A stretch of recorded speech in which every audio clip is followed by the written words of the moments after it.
Time for an upgrade? Monday's Mirage 2000 jet crash raises new questions about the age of some of Taiwan's fighter jets. Show of solidarity. 3 European leaders make the dangerous journey to Kyiv to tell Ukraine's president he is not alone.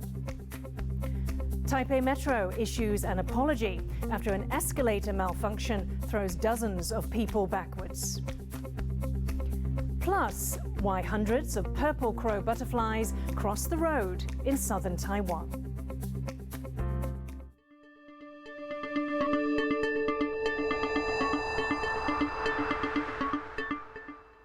A warm welcome to TaiwanPlus News. I'm Yin Khvat.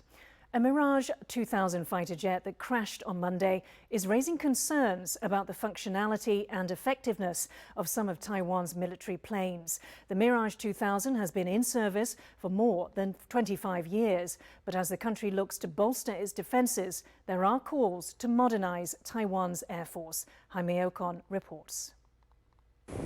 Taiwan's Air Force loses another one of its fighter jets. On Monday, a Mirage 2000 fighter crashed in waters off the eastern coast of Taiwan after reporting a mechanical failure involving the engine. The plane was over 20 years old, raising questions as to whether they should be kept in service. 换向以后要不要性能提升，在研议当中，因为假如要提升的话，如果价格高于我们要采购其他的话，那我们当然会做一个衡量，来做一个选项。 The Mirage 2000 costs almost $28,000 per hour to operate, compared to roughly $10,000 per hour for an F-16. But military analysts say that the Mirage is integral to Taiwan's defense strategy. 幻象它采用是 RD1 雷达，我可以同时就是扫描大概64个目标，同时攻击其中4个。那最重要是在电站的部分。 就是可以跟 F-16还有 IDF 形成另外一种组合，这样子的话，中共会更难反制。 In an effort to bolster its defense capabilities, Taiwan is retrofitting more than 140 F-16s into a more advanced F-16V variant, and purchased an additional 66 from the U.S. The military is also updating reservist training to enhance their combat readiness, all in a concerted effort to keep China from increasing its pressure campaign against Taiwan and any attempt to exert its sovereignty over the island. Patrick Chen and Jaime Ocon for TaiwanPlus. The war in Ukraine has created a refugee crisis that gets bleaker every day. But 3 weeks in, Western solidarity with Ukraine is holding firm. For its part, Ukraine continues to call for a no-fly zone over its territory. But it is backing down on joining NATO. John Van Trieste reports. More than 3 million in 3 weeks. The war in Ukraine has triggered a flood of refugees that's already dwarfed the wave that arrived in Europe in 2015. More Ukrainians, either unable or unwilling to leave their homeland, have also been displaced internally. Ukraine says that more than 20,000 civilians got out of the besieged city of Mariupol on Tuesday. Though there's no end in sight to the fighting, Western support for Ukraine is holding firm. In a show of solidarity, the prime ministers of Poland, the Czech Republic, and Slovenia made a long and dangerous journey by rail to the Ukrainian capital, Kyiv. We will never leave you alone. We will be with you, because we know that you are fighting not only for your homes, for your freedom, for your security, but also for ours. Explosions from nearby fighting were audible across the city as the 3 leaders met Tuesday with Ukrainian President Volodymyr Zelensky. Zelensky's efforts to drum up Western support for his country continued in the virtual realm too. Also on Tuesday, Zelensky got a standing ovation in Canada's parliament after a speech in which he repeated his call for NATO to create a no-fly zone over Ukraine. Загиблих стає все більше і більше. 97 убитих дітей на сьогоднішній ранок. Знаменита CN Tower у Торонто. Скільки російських ракет вистрілить, щоб її зруйнувати? He's set to address the U.S. Congress late Wednesday too. While his calls for a no-fly zone continue, Zelensky has changed tack on another issue. He says that he'll no longer push for Ukraine to join NATO. This shift undermines one of Russia's justifications for its invasion and may be aimed at furthering peace talks. Alex Chen and John Van Trieste for TaiwanPlus. The woman who staged an extraordinary pro-Ukraine protest on live Russian TV has been handed a fine. Marina Avsyannikova grabbed worldwide attention after she held up a sign condemning Russia's invasion of Ukraine during a news broadcast on state-owned television on Monday. A Russian court has fined her 30,000 rubles, or about $280 for hooliganism. It is unclear whether she will face more severe punishment under Russia's new fake news laws. She spoke about her ordeal after being released from custody on Tuesday. Была действительно очень сложные дни в моей жизни, потому что я провела буквально 2 суток без сна, больше 14 часов длился допрос, и мне не давали ни связаться с моими родными, ни близкими, мне не предоставляли никакой юридической помощи, и поэтому я находилась в достаточно сложном положении. Давайте все комментарии будут уже завтра, потому что мне сегодня надо просто отдохнуть. South Korea's military says North Korea appears to have conducted a failed missile test. According to the South Korean Joint Chiefs of Staff, the unidentified projectile was fired from an area around Pyongyang's international airport and failed soon after it was launched. The projectile originated from the same area as 2 other recent launches. Japanese media say the object may have been a ballistic missile, citing Japan's defense ministry. Japan and the United States began 3 weeks of joint military exercises on Tuesday. The drills, which are taking place near Mount Fuji, aim to improve cooperation between the 2 allies. 400 Japanese troops are taking part in the exercises alongside 600 U.S. Marines. The drills are being held amid Russia's invasion of Ukraine and rising concerns of a potential threat from China. Japan has set about revising its national defense strategies in recent years and is working more closely with Washington on regional security. Dozens of people were sent plummeting backwards when an escalator malfunctioned at a Taipei Metro station. The escalator suddenly lost speed and changed direction. The Taipei Metro, which is owned by Taipei city government, has apologized for the incident at Xinpu station. It said initial investigations have found the braking system was at fault. Louise Watt reports. Security camera footage at a Taipei Metro station on Friday evening. Passengers are taking the escalator up when it suddenly stalls and changes direction at speed. Another camera angle shows people being thrown backwards into others below. 28 people ended up in a heap. 6 of them were injured.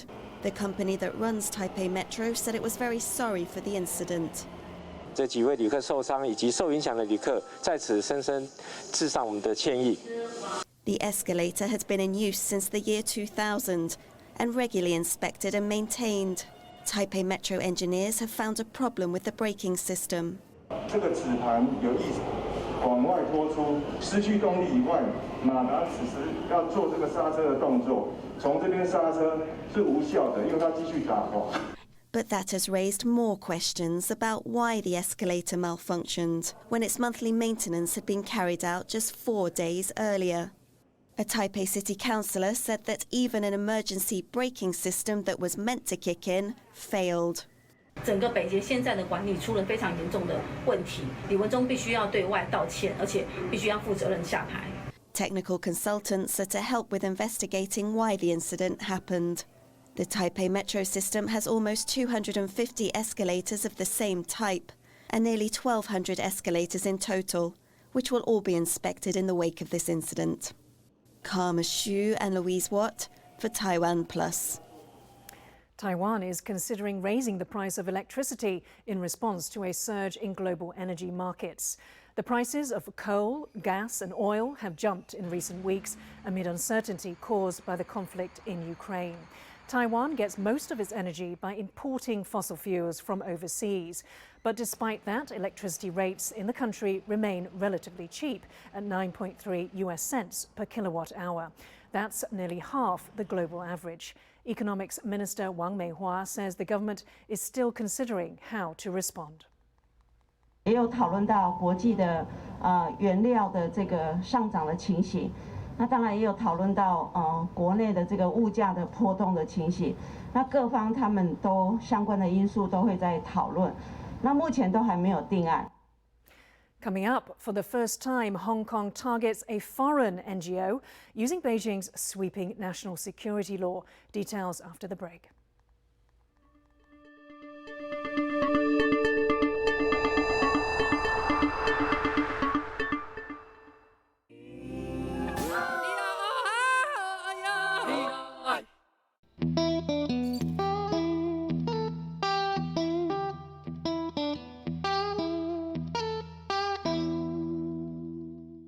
Thanks for watching TaiwanPlus.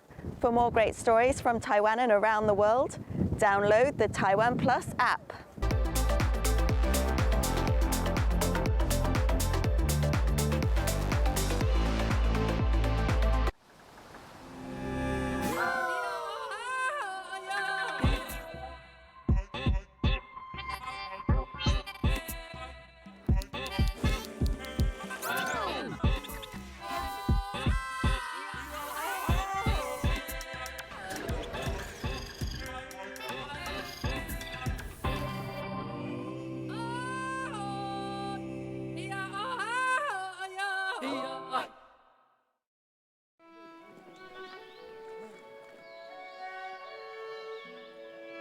今天台湾人要了解的是，我们跟这片土地关系里面，它是跟你的生命的根源息息相关。像这个红冠、扁柏等等，他们都是台湾的神明。长期以来，我一直误以为我在抢救山林，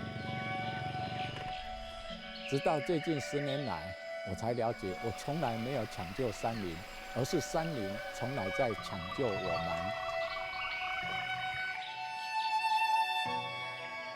我们的地球46亿年来，我们就是它的一部分，它就是我们共同的灵魂，流传在我的血液中，也流动在树叶当中。Welcome to the Japan-U.S. 你知道怎么去台北车站吗？ 有这么做。台北哪里好玩 ？What's fun to visit in Taipei？ 我怎么知道？我都没有去逛。你家有几个人？我家有33个人。好像天气不冷也不热。Do I win a trophy for learning how to use these phrases? Yes, you do. That would be me. Ew.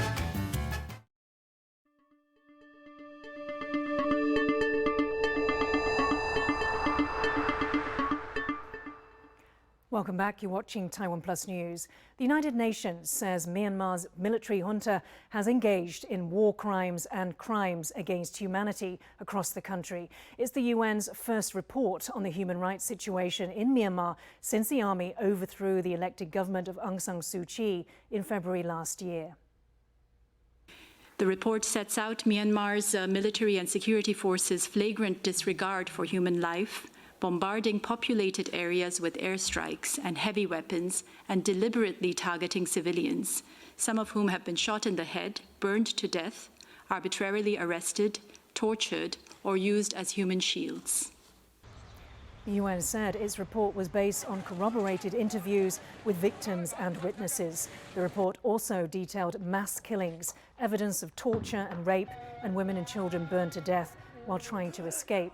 That, though the West has imposed broad sanctions on the junta, the report calls for meaningful action by the international community to stop the continuing atrocities in the country. Police in the New York suburb of Yonkers have arrested and charged a man for the assault and attempted murder of a 67-year-old Asian woman. The attack is being treated as a hate crime. Security cameras captured a man following the woman into her apartment building, then hitting her more than 125 times as she lay on the ground. The man had used anti-Asian and sexist slurs against her. Officials said the violence was driven by anti-Asian bias. According to the Center for the Study of Hate and Extremism, hate crimes against Asians in the United States increased by 339% in 2021. The Yonkers Police Department said the woman is stable and recovering in hospital. Hong Kong police have warned a UK-based NGO to take down its website and disband or face prosecution under the territory's national security law. Hong Kong Watch, founded in 2017 to monitor threats to Hong Kong's basic freedoms, rule of law and autonomy, is the first foreign NGO to be targeted by the law. Hong Kong's Security Bureau has accused the watchdog of colluding with foreign forces to threaten China's national security. Under the Beijing-imposed law, convictions can apply worldwide and carry a potential life sentence. UK Foreign Secretary Liz Truss called the move an unjustifiable action to silence those who stand up for human rights in Hong Kong.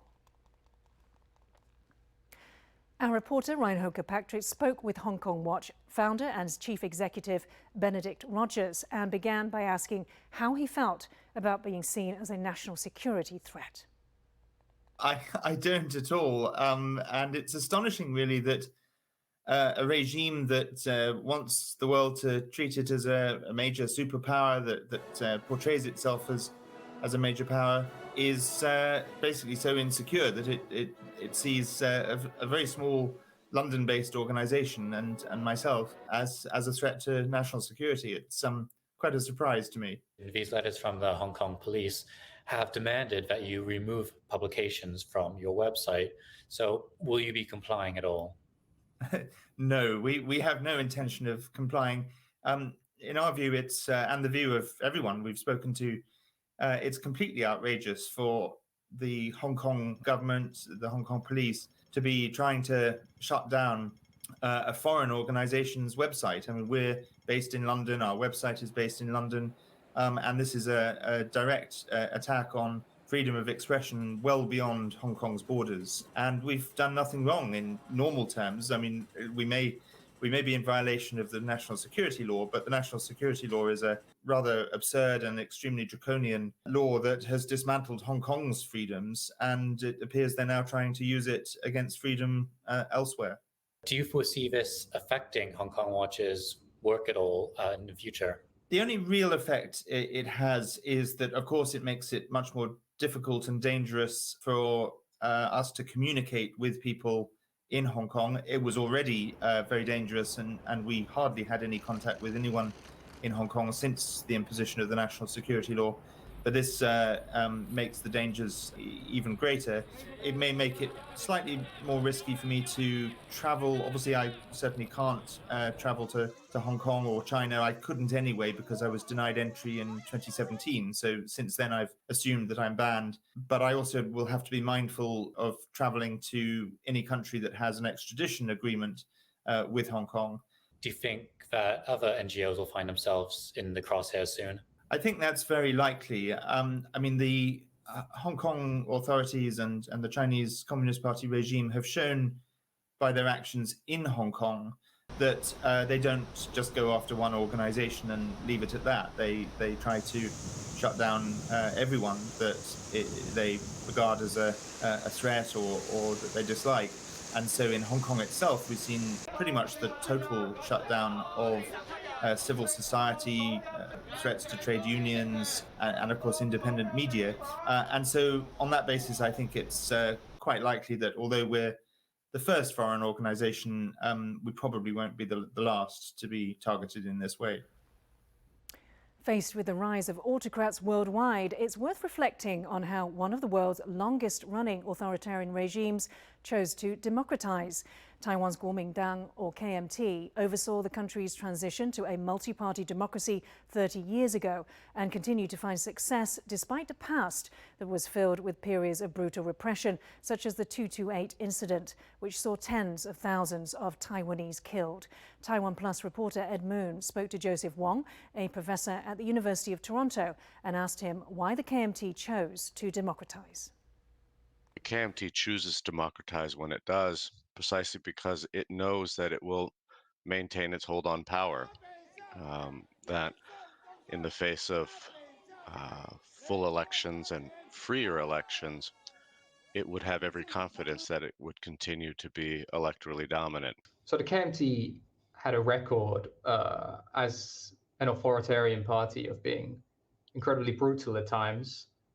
For example, the 228 incident, the White Terror. So what was it about the party that allowed it to not only democratize, but then thrive when it did so? The earlier part of your question, I think, is really important because there's no denying that the KMT was an especially brutal regime. But I would say by and large, the political party, the KMT, has been able to transform its image from being an authoritarian, brutal regime into a viable democratic political party for a couple of reasons. One is when you look back at the transition period beginning in the late 1980s or the mid 1980s into the late 1980s, you see the more moderate faction emerge as the dominant faction within the political party. And so this gave the party the ability to, in many ways, transform itself from being a mainlander emigre party of the 1940s and 1950s into a much more localized, Taiwanized party as well. When you first started your research, you proposed that China was a good candidate case where the ruling Communist Party could concede democracy and thrive. Do you still think that way now after the last decade? Theoretically, I think that the CCP in China could concede and thrive. It's inconceivable to me what opposition party could possibly topple the CCP regime if it were to hold free and fair elections. But realistically, and as we explain in the book, it seems less and less likely that that's actually going to be the case. I mean, one is obviously Xi Jinping has made it very clear that he has no desire to relinquish power, has no desire to subject the CCP to free and fair political competition. In fact, with each passing day, we see the opposite trend occurring. And so for many in China, the idea of democracy, the political chaos that might ensue, the instability that could occur, are all things that could potentially derail the current path that China is on. Again, notwithstanding its authoritarianism, this is an economy that continues to grow and is the envy of many around the world. So I think the geopolitical context is also not hospitable to a concede to thrive scenario in China. Taiwan isn't known as a coffee-producing country, but it is home to several small-scale plantations. Founded under Japanese colonial rule, these coffee farms produce beans with a unique flavor profile. Join us for a trip to Hebaoshan in western Taiwan's Yunlin County to learn more about this local coffee industry.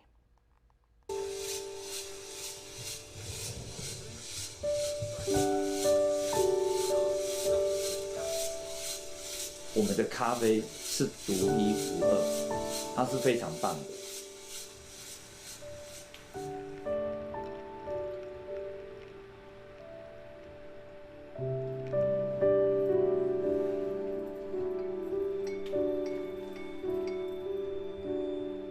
像我本身是第3代的咖啡农，对我来讲，它是非常非常重要的资产。我们古坑的荷包山是在1932年就种了那么多的咖啡。 其实这个都要追溯到日本人进来之后，他在整个全台湾都有4种咖啡豆。后来他找了3个地方比较大面积的种植，一个地方在那个花莲的瑞穗跟武鹤，那另外一个地方在南投的惠顺林场，那第3个地方就是我们云林古坑的荷包山。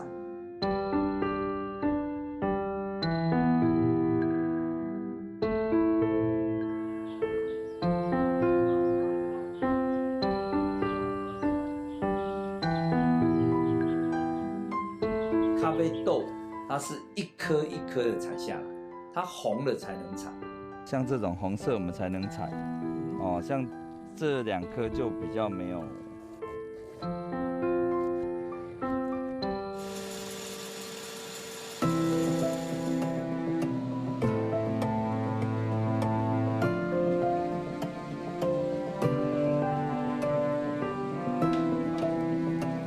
那在烘焙的过程里面。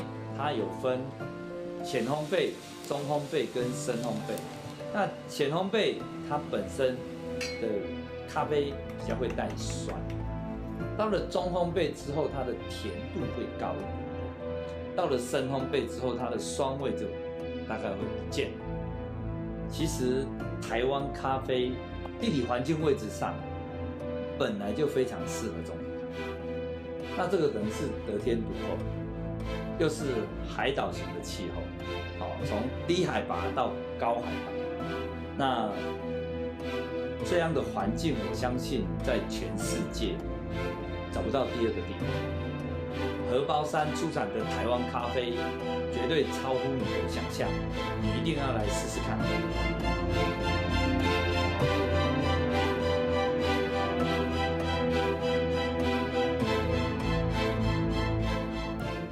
Taiwan's purple crow butterflies are making their way north for their annual migration. The butterflies head out from Kaohsiung in southern Taiwan, and their numbers spiked on Tuesday morning. The government closed off parts of National Freeway Number 3 in western Yunlin County for several hours to facilitate the migration. Up to 687 purple crow butterflies were recorded passing over the highway each minute. A local butterfly preservation association says even more butterflies will be making the northward journey around the Tomb Sweeping Festival early next month. Thanks for watching TaiwanPlus News. I'm Yin Khvat. For more stories from Taiwan and around the world, please download the TaiwanPlus app. Stay safe and see you next time.